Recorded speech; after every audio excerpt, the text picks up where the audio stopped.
এমনি ভাবে হাজারো ধরনের অপরাধ পরকীয়ার মাধ্যমে। আমি আমার বয়স্ক স্ত্রীকে সুন্দর করে ডেকে নিয়ে যাচ্ছি, কিন্তু আমার উঠতি বয়স্ক মেয়েটাকে সুন্দর করে সাজিয়ে গুছিয়ে তাকে পাঠিয়ে দিচ্ছি।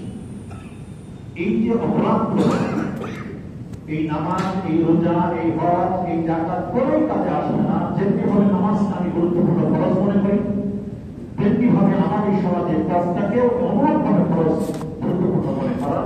যদি একজন মুমিন এটা করতে পারে তাহলে দুটোকেই তার ভিতরে ব্যালেন্স হবে। সুতরাং আমরা কি এই পশাগ্রস্ত খেতে চাই না আল্লাহ রাব্বুল আলামিনের নিয়ামতপূর্ণ জান্নাতে আমরা প্রবেশ করতে চাই? আওয়াজ শুনে মনে হলো বেশি না? নিঃসন্দেহে আল্লাহ রাব্বুল আলামিন আমাদের সকলকে ভুলভ্রান্তি মাফ করে দিয়ে ওই জাহান্নামের ভয়ানক আযাব থেকে রক্ষা করে আল্লাহ রাব্বুল আলামিন তার খুশি হয়ে আমাদের জন্য জান্নাতের জন্য কবুল করে। সবাই বলে আমিন।